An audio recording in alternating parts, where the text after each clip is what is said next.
My name is Lieutenant Aldo Rain, and I'm putting together a special team, and I need me 8 soldiers. 8 Jewish American soldiers. Now, y'all might have heard rumors about the Armada happening soon. Well, we'll be leaving a little earlier. We're gonna be dropped into France, dressed as civilians. And once we're in enemy territory, as a bushwhacking guerrilla army, we're gonna be doing one thing, and one thing only. Killing Nazis. Now, I don't know about y'all, but I sure as hell didn't come down from the goddamn Smoky Mountains, cross 5,000 miles of water, fight my way through half of Sicily, and jump out of a fucking aeroplane to teach the Nazis lessons in humanity. Nazi ain't got no humanity. They're the foot soldiers of a Jew-hating, mass-murdering maniac, and they need to be destroyed. That's why any and every sumbitch we find wearing a Nazi uniform, they're gonna die. Now, I'm the direct descendant of the mountain man Jim Bridger. That means I got a little engine in me. And our battle plan will be that of an Apache resistance. We will be cruel to the Germans. And through our cruelty, they will know who we are. And they will find the evidence of our cruelty in the disemboweled, dismembered, and disfigured bodies of their brothers we leave behind us. And the German won't be able to help themselves. But imagine the cruelty their brothers endured at our hands, and our boot heels, and the edge of our knives. And the German will be sickened by us, and the German will talk about us, and the German will fear us. And when the German closes their eyes at night, and they're tortured by their subconscious for the evil they have done, it will be with thoughts of us that they are tortured with. Sound good? Yes, sir! That's what I like to hear. But I got a word of warning for all you would-be warriors. When you join my command, you take on debit. A debit you owe me, personally. Each and every man under my command owes me 100 Nazi scalps. And I want my scalps. And all y'all will get me 100 Nazi scalps, taken from the heads of 100 dead Nazis.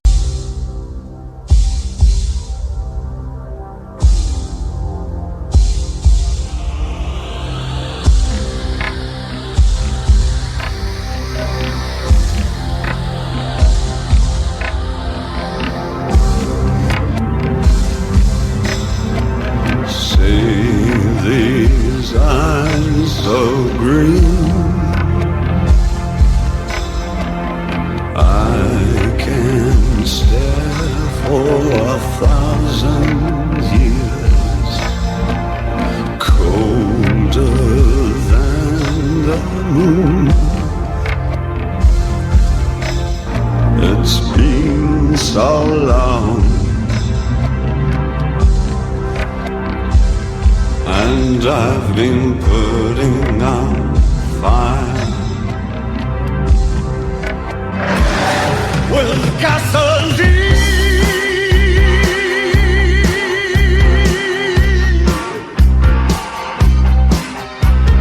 See these eyes so red, red like jungle burning bright. Those who feel me near will look lies and change their mind.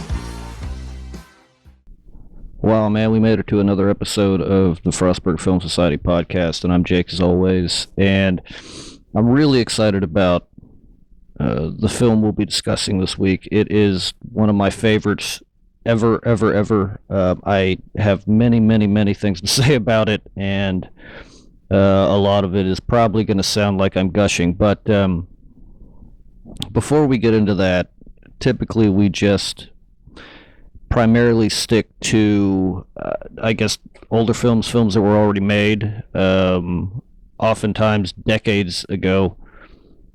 But I wanted to take a minute, just because of the environment that film finds itself in, to discuss current events, and more specifically these writer strikes.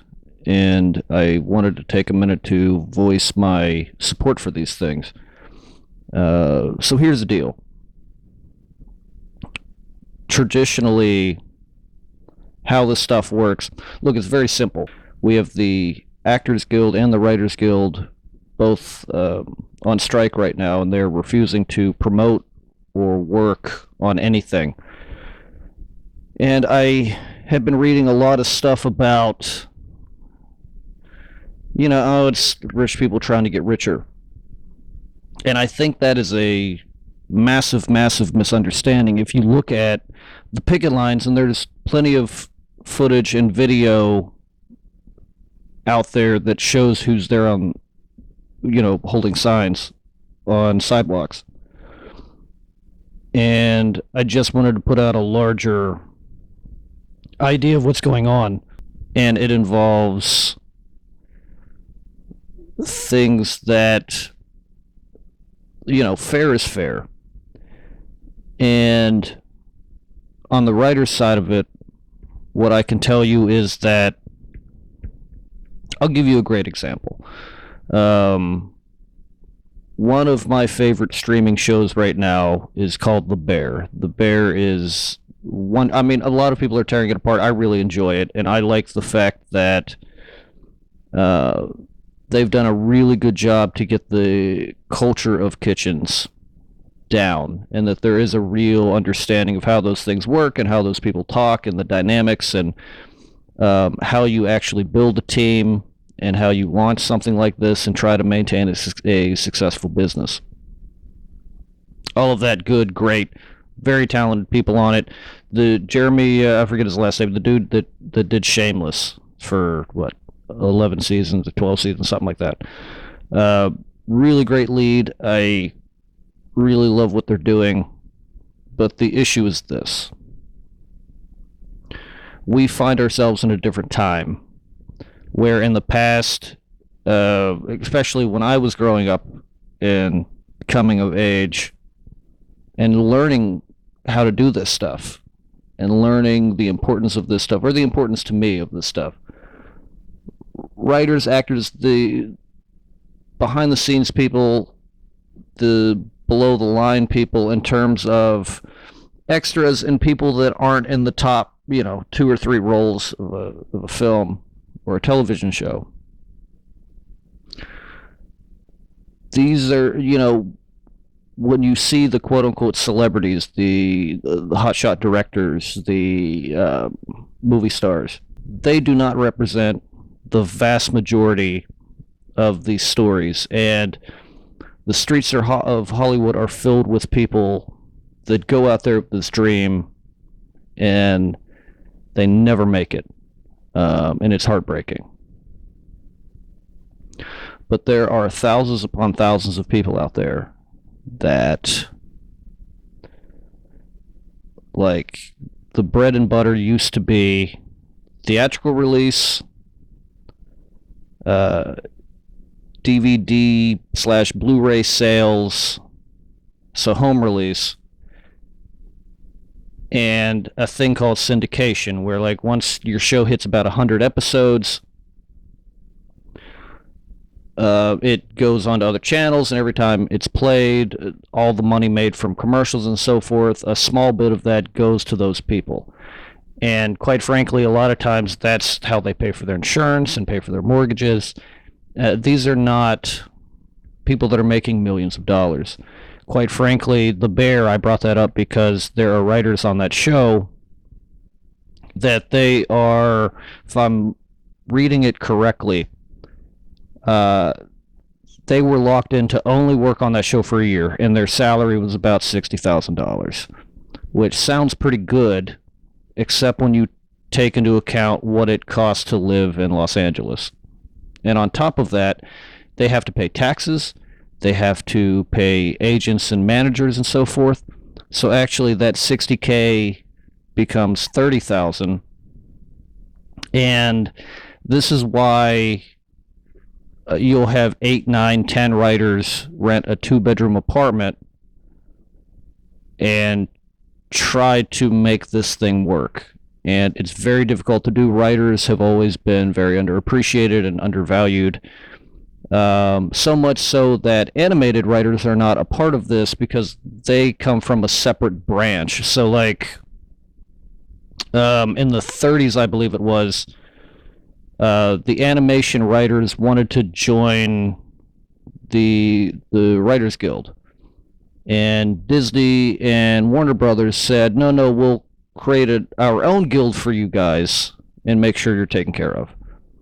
That didn't really happen, and they have no power today, and they can't even join the strike, and they're treated as easily disposable. And if they aren't doing awesome work, of course, but also the people that are doing awesome work, they're viewed as there are a million writers in the sea, which is a real shame.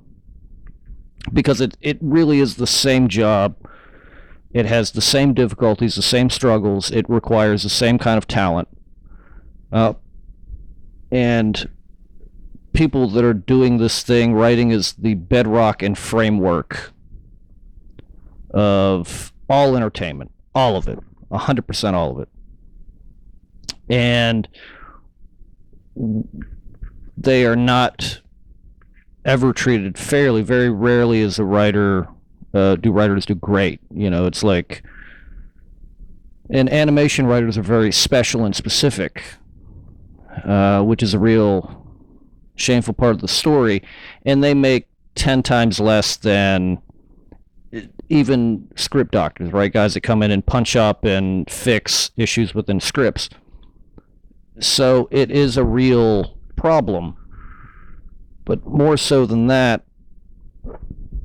home sales like DVD and so forth don't really exist anymore. There aren't really residuals for that. So the things that people depend on to afford their insurance and to afford their mortgages and to pay their bills, and let's not forget the massive student loan debt I'm sure they racked up to gain these skills and knowledge. 30K doesn't really get you much, and it's a real shame. These folks need health care. They need they should be compensated properly for jobs that net other people multiple billions of dollars. And you take streaming into account, and there is absolutely no profit sharing in streaming whatsoever. There is no any kind of proper reciprocity. There is no residuals or syndication available. These things rack up multiple $1 million views. The people at the very top write themselves $10,000 bonuses.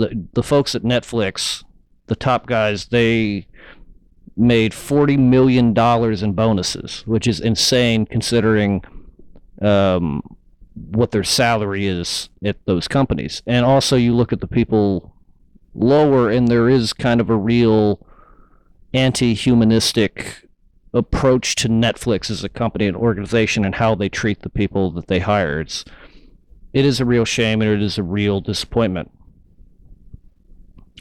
So what these guilds are doing is saying, no, like, we should see some of that. It's our hard work you're making all this money from. And I agree with them. They should have been compensated better in the past. They deserve to be compensated for these things now. So now the checks they're getting, a lot of times they're for like a penny or $1. Here's $1 for that thing that made us $1 billion, right? Which is just, it's not fair, it's not right. And the business people at the top, they're making business decisions and turning those ideas into profit, absolutely. Do they deserve to make money? Absolutely. But not at the tune in which they are, and not with the sacrifice of the creatives behind it. There's plenty to go around. They just have to not hoard it at the high percentage that they do. And in terms of actors, again, Tom Cruise and Brad Pitt are not at the picket lines. These are not guys doing that. They can't work because they're part of the guild, of course, but they're not doing the groundwork. They're not fighting. They're not having these debates. And it becomes far more insidious when you look at their plans with CG and AI, to where now an extra does one day of work and they own their likeness and what they put them in forever. So this isn't even so much as, in the past you dictate what you want to do, right? So you can be an extra in anything. And then all of a sudden you're on the internet one day and you are a background guy and they could put you in a pornographic film if they want. I mean, they can put you in whatever they want, whatever whatever your moral compass says in terms of like, I can't do projects with this type of content. You don't even have the right to dictate that because you did one day of work. They scanned you and now they've put you in anything and everything they want. And it's not right. They shouldn't be able to own you that way and for so little money. I understand extra work. It doesn't pay crazy, and it's not any type of glorious job or whatever. It is boring. It's being corralled. It's long days. It sucks. But to know that little money that you were even going to get from that is going to disappear because they own you. They own what you look like. They own what they're going to put you in. It doesn't matter. So I really hope that people start supporting these movements because they really need it. And these are not people that are making money hand over fist. These are people trying to afford their rent, and their kids need braces or medication, and they can't afford it. They can't afford the insurance to help with that stuff. They can't make their student loans. They can't pay their power bill. So again, I have no problem with capitalism or people making money. I have a problem with what feels to me to be, some type of hoarding and scheming to own people and to do with them what they will. Allegedly, should I say, allegedly. And when they say there's not enough money to go around, but then they're writing $40 million checks to each other, that's a problem. When people are becoming billionaires off this stuff, and they're refusing to pay a living wage to the folks that actually did the work, the creative work, to bring these things to life. And this extends far, far more beyond just entertainment in terms of film and television. This extends further to all these jobs. When AI is properly, officially, effectively cracked, it's everything from service work to teachers to all of it. All of these jobs are going to go away. And, I'm not trying to be gloom and doom or scare people, but this is the reality of what we're looking at. And of course, entertainment is one of the early avenues. They have trucks now that drive themselves and prepare food by themselves and deliver to people out on the street corner wanting a pizza or a burger or something like. And this is the beginning of it. So we really need to be vigilant about these things and really try to care about each other. And we should try to agree that everybody deserves to live and have a living wage off of their labor and off of their ideas and creativity, and to hold people accountable that are not providing those things to the very lifeblood of what their business is. And, there are other, scare tactics being put out there, such as, Hollywood is going to disappear and we're not going to have any entertainment anymore. And I very much disagree with that, because again, when you look at the history of this stuff, I know I've brought this up more than once, but the reality is this, is that film, from what I've seen, comes and goes in waves. And when you look at the high water marks creatively, like the best content, it comes out of the eras in which the creatives have control over what they're making. So when you look at Hollywood, they said was burning in the 50s and 60s because people weren't going to theaters and they were staying home and watching television instead. And that was true at the time, but then this beautiful thing happened in the 60s and 70s where this entire new school of filmmakers emerged that they were given a bigger sandbox because there were rating systems and not just an approval stamp anymore. And we got some of the most important films ever from that era. Not that the Golden Age and the silent era didn't provide us important, masterful works. They did. But the really, really exciting, juicy stuff, the stuff that I'm attracted to and I love, came from the New Hollywood era. It came from minds like Scorsese and De Palma. And, you wouldn't have a lot of the systems you have without that era. There would be no Spielberg. There would be no George Lucas. So those are really important. And then the 80s was another time of slippage. But the cost to make a film dropped because of technological leaps. So then you have the independent stuff happening in America in the 90s, where that's where you get Tarantino. That's where you get Richard Linklater, and you get Robert Rodriguez and Kevin Smith.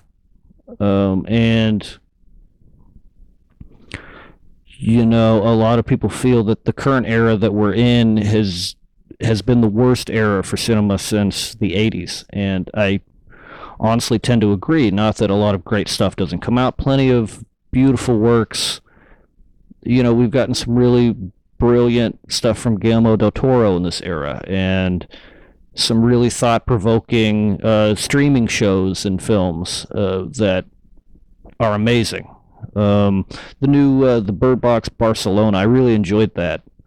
In fact, I think I may have even enjoyed it a little more than the original film.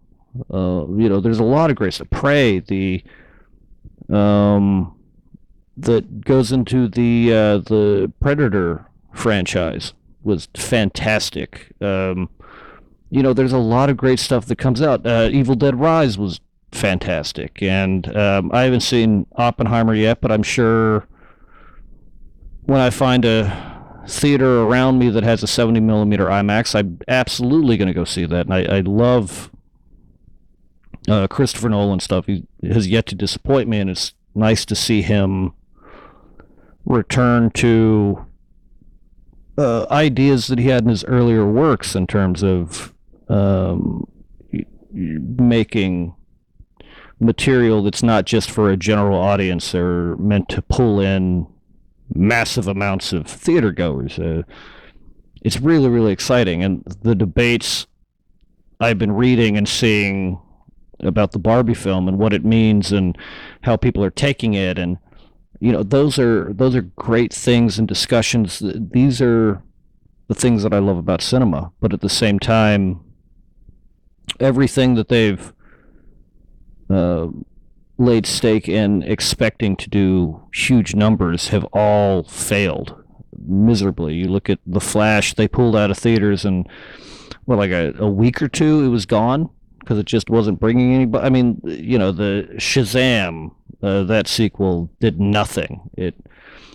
We've had a lot of that, and it's because all of the juice of the creatives have been taken, and these are people that are struggling to figure out how they're going to live. And I really hope that anybody that loves film and television, anybody that cares about the quality of creativity, will support these folks, and they will join them in sentimentally, will agree with why they're refusing to work, and what I'm hoping, you never know, but the hope and the desire is that when this is over, when the picket lines are no longer necessary, that we will hopefully enter a new kind of age of creative beauty and brilliance, and that it's a much more fair playing field in terms of compensation and in terms of taking care of the people that make the works that, for people like me, keep us alive, keep us excited, and keep us watching. All right, now that we're done with that, I'm going to get into this past week's film. Thanks to everybody that showed up for this. I'm never quite sure about how turnout is going to be, and I'm never quite sure how people are really going to feel about what we're screening. You know, we've had some stuff all over the board and some complaints that, you know, it's hard for me to empathize with, just because I watch everything, and so I don't think anything we've screened has been that crazy or that shocking. And sometimes even the stuff that people do find outside of their taste, you know, we showed Hairspray and somebody was not happy with Hairspray because it was too inclusive, which I found to be interesting. But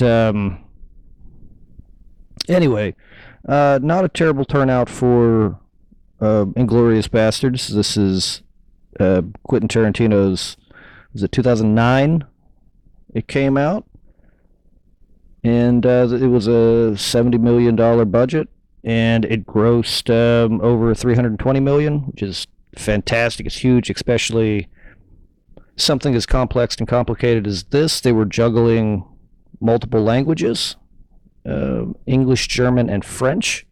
It was shot in both the United States and in Europe. Its runtime is about 150 minutes, so it's about 2.5 hours, which is not outside of the realm of what he does. I believe this was the last film edited, if I'm thinking correctly, with Sally Menke, who cut all of Tarantino's works. This was the last film that Sally Menke edited for Tarantino, which is a real shame because I think she probably was his best collaborator.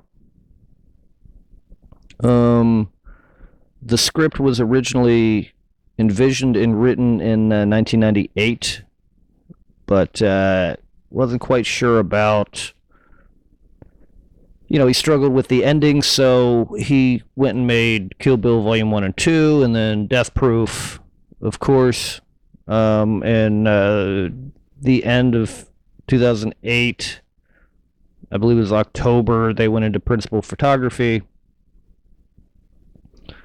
And, you know, it did really well. It premiered at Cannes, of course, in May of 2009.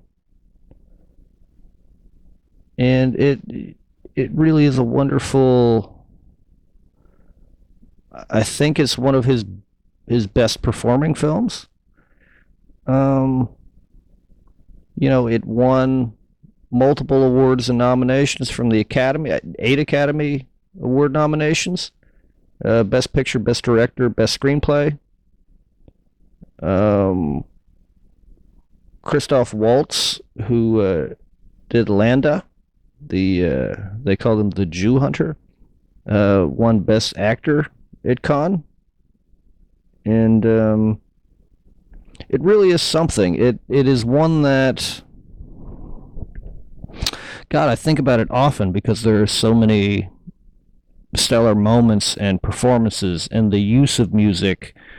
You know, when I look at Inglourious Basterds, I kind of see it as the beginning of the second stage of Tarantino's career in a lot of ways.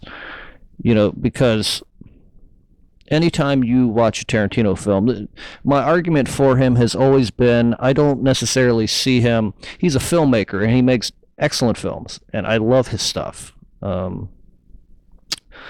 But instead of viewing him as a pure filmmaker, I look at him like a hip hop artist. You know, because in the first leg of his career, from Death Proof down, each film is sort of a masterclass in cinema. You know, Death Proof is just littered. There are 1,000 references in every scene to other car exploitation films, right? When you look at Vanishing Point or things, you can feel what he's doing in those, and you can see and hear what he's pulling. It's magical. Kill Bill, the same way with Kung Fu films, and you, so much so that at the end of Volume 1, the bride is wearing Bruce Lee's jumpsuit from Enter the Dragon, right? That yellow with the black stripes. His entire, and Kill Bill was based on Princess Snowblood, kind of loosely, and you can see some of the stuff. Ishi Ren very much looks like Princess Snowblood. Reservoir Dogs is pretty much a ripoff in a lot of ways of City on Fire, just without the heist scene. Pulp Fiction is literally an homage to pulp literature, exploitation film, and I think specifically in a lot of ways Elmore Leonard. So much so that the third film, Jackie Brown, is based on an Elmore Leonard book called, is it Coffee? I think the book was called Coffee. It's wonderful, wonderful stuff, and anybody that loves film, and like, that guy's knowledge is encyclopedic, and it goes beyond anything I could ever hope to have and obtain for cinema. Like, it really is very impressive. It's gorgeous stuff, and he has always been one of the great champions of cinema and has really argued and fought for it and pointed out the flaws and the ways to make it better. He also is really quick to point out high water marks, benchmarks, and the people making wonderful stuff. So much so defending works that you wouldn't expect. He was talking about things like The Wizard of Gore and Cannibal Holocaust before anybody, and then helped find financing for Eli Roth's films, which are, they call them torture porn or just gore fest or whatever, sadist for the sake of being sadist, when there's, anytime you look deeper, there's much more going on. And where Eli Roth with something like Hostel was looking at exploitation within exploitation.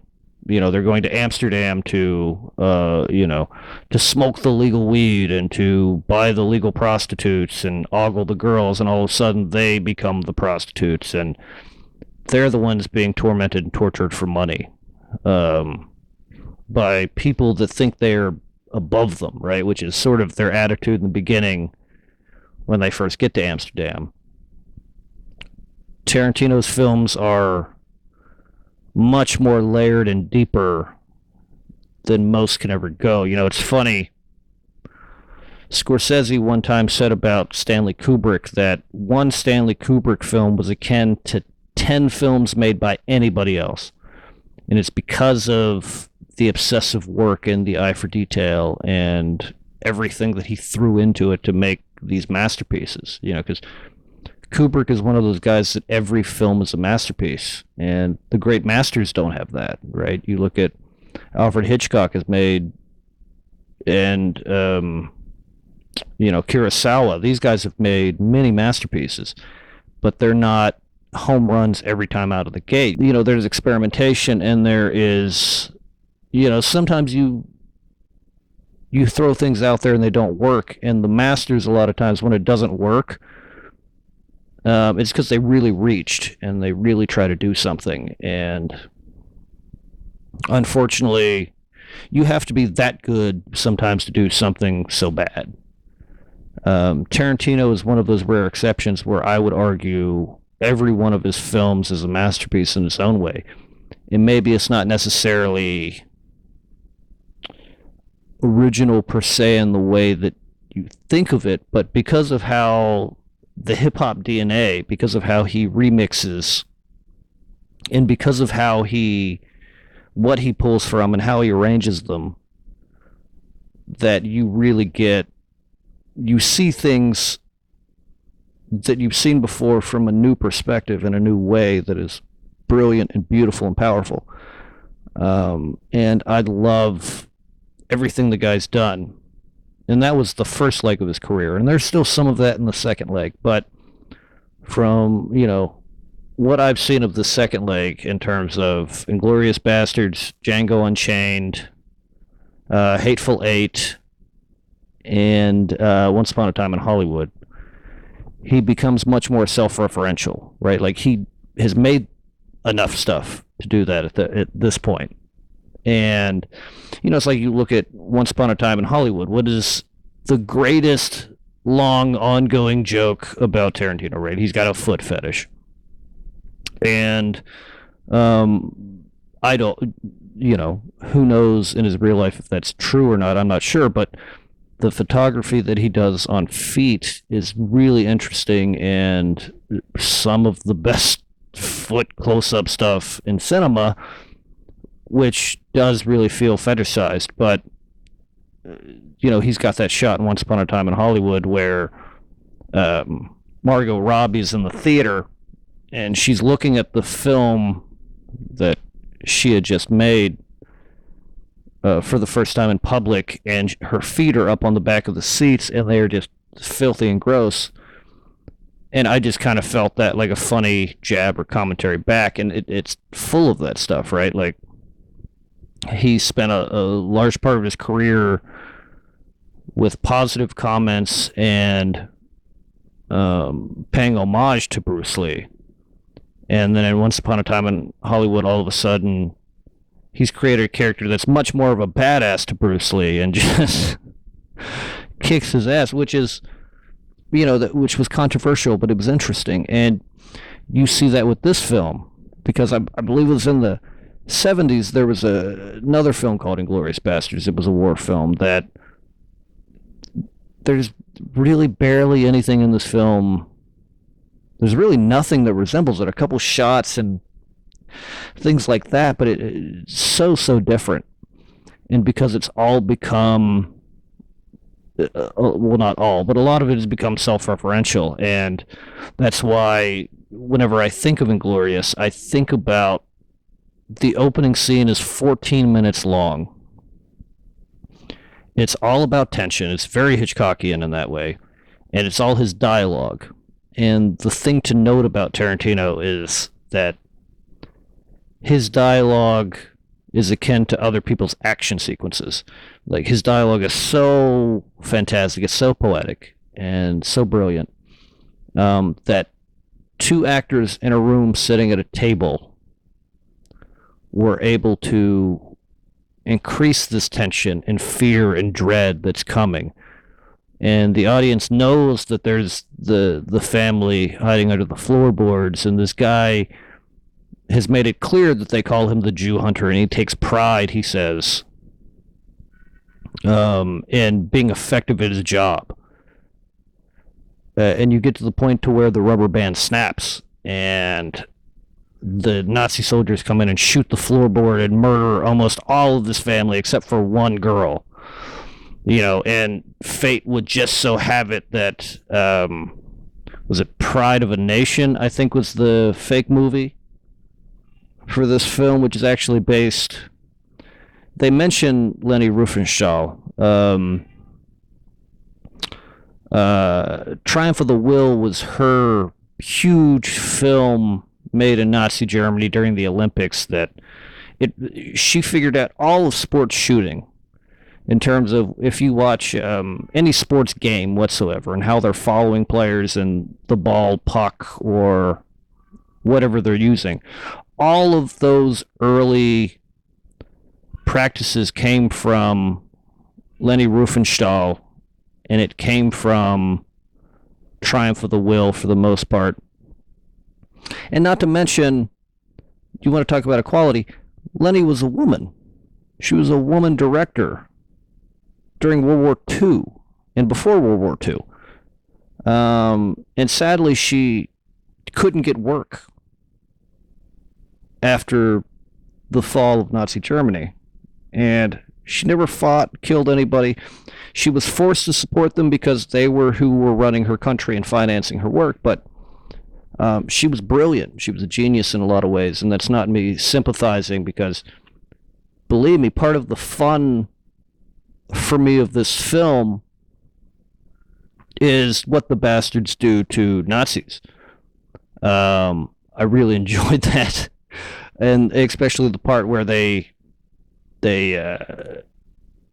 close in on Hitler in the theater and they shoot him in the face like 400 times. It's such a great shot, and it's a great, such a great act, and it's so powerful. It makes me laugh, and you see the Nazi flags and paraphernalia burning down, just so wonderful. But every once in a while, we have these controversial figures. Leni Riefenstahl is most certainly one that their work is undeniable, and because of inventions of modern age, we forget the importance of them. D.W. Griffith is another one that Birth of a Nation completely taught us the art form of film editing, and a lot of film editing was invented in Birth of a Nation.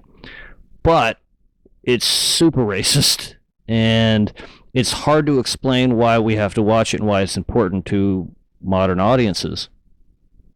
But you're talking about it's like 2-hour silent film that just, you never get, I don't get bored watching it. It's a masterpiece. It really is a masterclass in editing. And his views and topics are problematic, absolutely. Just like Lenny working for the Nazis is absolutely problematic. But for a woman of that era to be running sets and coming up with these brilliant things the way that she did, like, these are undeniably important moments. And I think that's how they were building up Pride of a Nation. And this is that these are problematic filmmakers and problematic topics. But that's the brilliance of Tarantino. And, you get into the scalping. And we forgive it because, again, it's Americans, Jewish Americans, that are scalping Nazis. So that makes it a little okay. But that's also a throwback to the filibusters while we were basically taking over land in America. They were paying them pretty well for the era to bring in scalps of Native Americans, but because they were close to a lot of Mexican towns and villages, these guys would go in and just scalp everybody. And the bastards don't do that, of course, right? They're the moral American troop. But it leads to a lot of interesting research topics and ideas. There's a book called Blood Meridian by Cormac McCarthy that, if you haven't read it, it's the most historically accurate representation of those people and that behavior of that era. And it's a really hard read. I mean, it's really tough. It's really gut-wrenching stuff, but that's who we were and how we were. And, at the end of the day, it is a revenge story, Inglourious Basterds, in a lot of ways, but it's also about the determination of this small group of Jewish Americans that were determined to spread fear and weakness in the Nazi ranks, and they did it very successfully. There's the beautiful scene where they've captured, they're like in the woods, I guess there's a tunnel above them, and they are trying to get these Nazi soldiers to tell them where the platoon or troop or whatever ahead of them in this apple orchard or whatever it is. And the reveal of the bear Jew is really one for the books.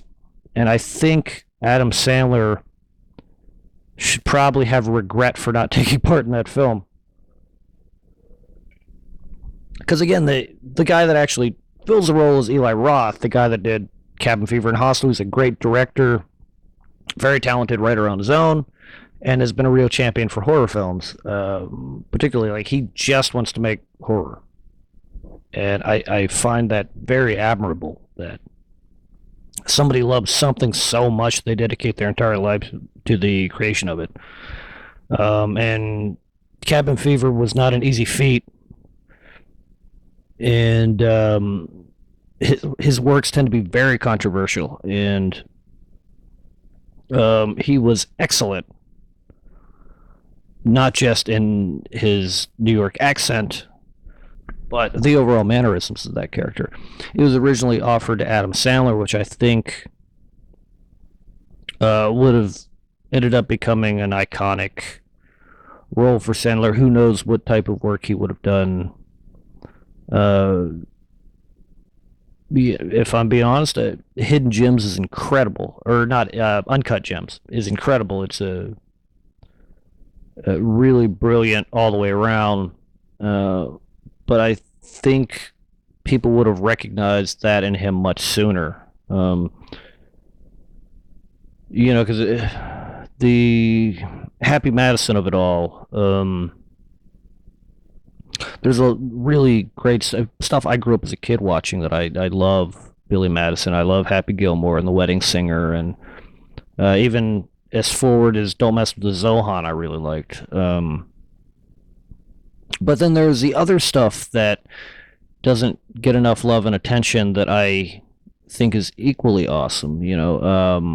Reign Over Me is powerful. Punch Drunk Love, Spanglish. Uncut Gems is now one of those that I think his dramatic stuff is sort of like Robin Williams, right? Like, they're both brilliant comedic actors, but I like them more in dramatic stuff, and I don't know why that is. But I really enjoy their portrayal of things, and I really enjoy their views and their choices. Their choices are really amazing. And I think this would have been a home run for Adam Sandler, but Eli Roth picked it up, and I mean, I don't know if Adam Sandler would have done better than Eli Roth, but we were very lucky to have the casting, and the entire film, Landa, the Jew hunter, was a real, in a lot of ways, the most important role, and the film almost didn't happen at all because they couldn't find that actor. And luckily, I think they said it was like the last day they were trying to cast. It was like one of the last guys, if not the last guy to come in, was Christoph Waltz, who was not super known in Europe, much more, and nobody really, except from real extreme cinephiles in America, knew anything about this guy. He was sort of a fresh face and a newer talent, and what he was able to do with that character is the reason that he has become a staple in American cinema ever since. You're talking 15 years now. This guy's been and done. His stuff is like a masterclass in acting a lot of times. When you look at what was that alien movie, Prometheus? I believe it was Prometheus. He was in, that was excellent, and what he did with it was fantastic, and it's full of that. American determinism, or determination, is a big theme in this film, because you've got this 14-minute opening that is super tense, and then you're building these ideas, and you're seeing these revenge plots start to rise, and the Basterds enter, and you have that Mexican standoff scene in that basement bar, or bar basement, I guess, whatever phonetically is more correct. And you have this thing where he flashes the wrong 3 instead of the German 3. It's the American 3, and they're trying to portray all this stuff. And this is also interesting, just like in that opening sequence, how they're juggling multiple languages all simultaneously. And everyone that was going to do this infiltration that could get away with it, they all died. They were all murdered. And they find that, should they abort the mission? Because the way that it was established before is no way it's going to work. Even their English contact is dead. It was the great Michael Fassbender that's done great stuff. They're all dead. And so they decide they're going to portray Italians, entering the 4th language sloppily. The 4th language of the film, which is Italian, which I forgot to mention earlier. And that's the thing I love. A guy like Brad Pitt, when he does a thing, he's a movie star, of course, but he's actually a very talented actor, particularly when you look at the earlier parts of his career. When you look at something like, I don't know, Thelma and Louise or California or Snatch. He has a real range and a real interesting decision-making ability in terms of dialect and choice that are very specific, that oftentimes it feels like only he would make. And those are why it all works for him so well. In this, Aldo Raine, his character, he is so American and such a Kentuckian that he can't even fake an Italian accent. It's still that rural American thing going on, Appalachian kind of affectation, that he can't even hide it. He can't even fake who he is. And that's an interesting choice, thinking that you're talking about an actor from the what was he, from like Wisconsin or something originally, Utah, somewhere in there. And he's lived in California for the last, 30, 40 years, whatever it is. 40 years, I guess, at this point. And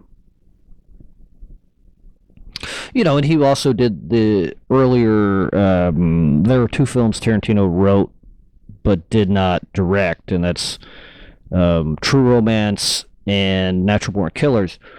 And Brad Pitt is much earlier in his career. He plays the stoner Lloyd that kind of sits on the couch and smokes out of that honey bear bottle bong thing. Even that is so far removed from his personal persona, and he plays these characters that are very dynamic and unique in many, many ways. And that is his brilliance, right? Like that is the real joy of watching him. And this is a performance that we haven't really gotten out of him in a long, long time, and it is marvelous.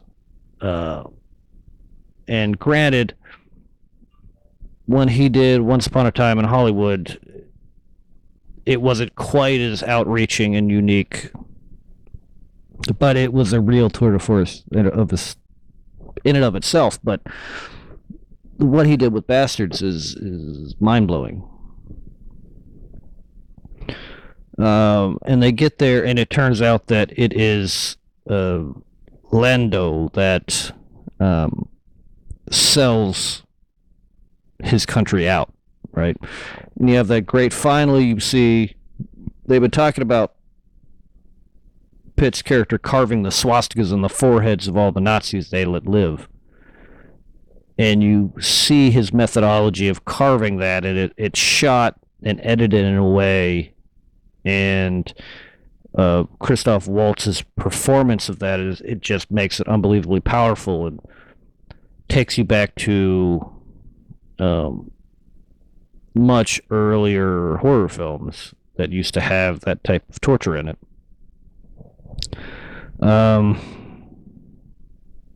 It really is remarkable. And, and at the end, I'm going to give you something you can't take off. It just my God. And then, you mix into that with the revenge, and there's a tragic romantic element where the Shoshana, the girl that escaped Londo in the opening sequence, now owns this theater. And, you're talking again France during World War II, during the Nazi occupation. She's in a relationship with the black man, and they have to hide that, and the beauty of that, and all these Nazis coming in, and not all these Nazis, but one in particular, a Nazi hero, right, quote unquote hero, that wants to, in that era is probably like date and marry her at some point. And she hates the Nazis so much for what they did to her family. And you see she kills him, dying herself, but they also burn down their theater to kill as many of these people as possible. Like, he goes and locks the doors and stands behind the curtain as it burns, and he doesn't escape himself, and nobody in the theater escapes because the Basterds are also there, and they're shooting the place up, and they blow it up with a bomb, and single-handedly win the war. And this is another interesting thing that Tarantino has done with the second leg of his career, is that he's pulling us out of the fiction so much. Like Kill Bill, he described as a movie within the universe that he's built, and historically what happens in our world and our reality is very different. So in his world, the Bastards succeed, Shoshana and the love of her life succeed by wiping out the Nazi party and in one fell swoop, one blaze of glory. And it's sort of as tragic and beautiful, and you look at it, and two of the Bastards live, they survive, which is crazy. But it was the sacrifice of these folks that allowed them to make the world better. For debatably, I'm sure, because then you see what later takes place inside Tarantino's world, and it's full of grit and things like that. But that same grit that occupies these anti-heroes, neutral heroes, villains, whatever you want to call them, bad people, whatever, it's that type of grit and determination that comes directly from the Bastards, is sort of a beacon for that. Like, these are the type of people that would have to exist for this world to work. And in our world, the Nazi party went out with a whimper. And in Tarantino's world, they went out with a literal explosion. And nobody got off scot-free. Even the guy in our world, you have Operation Paperclip, where a lot of people got off scot-free and lived very beautiful lives after doing these horrible things as Nazis. And in Tarantino's world, even if you escaped that way, you have to wear that mark, that swastika, for the rest of your life on your forehead. And, I'm sure a lot of hats were worn for the rest of their lives to cover that symbol up. But, God, that is sort of the brilliance of it. And you can see why the film is done so well and why it's hung on so long. I chose this for the Weird War theme because it is that, because it plays with historical fact. Accuracy is an afterthought in a lot of ways, where this is more exciting, this is more riveting, this is more cinematic. So this is the way that it should be.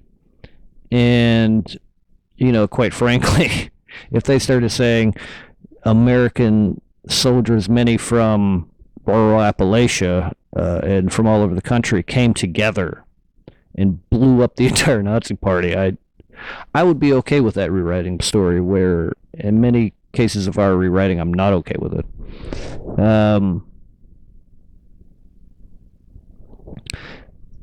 So, yeah, if you weren't at the screening, I really highly recommend you checking this film out.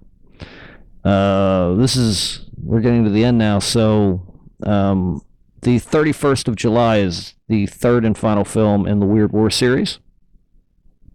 And we are playing Guillermo del Toro's Pan's Labyrinth, which is another one of my favorites. It's another Weird War, but very different from the other two we've played this month.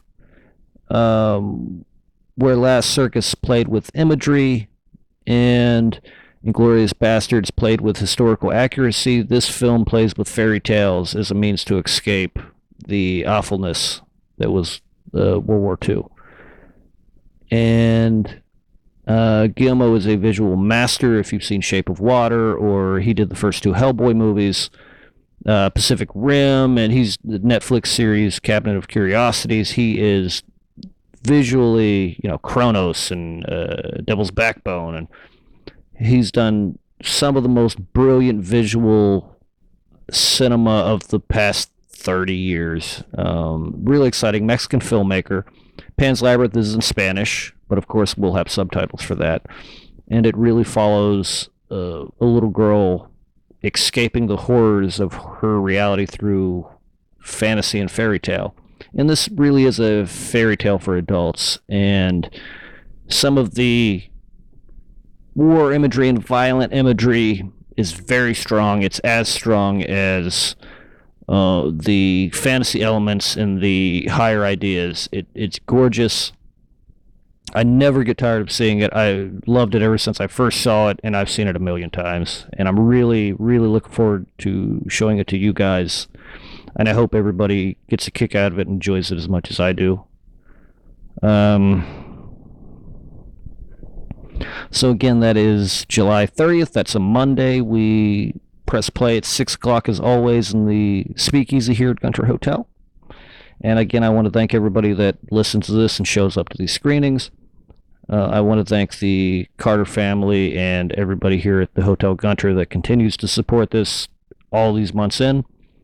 And also the Maryland State Arts Council, who help us keep the lights on, keep this thing going, making sure our licensees are paid for and that we can do this stuff legally and freely, and also that we can offer these screenings free to anybody who wants to come.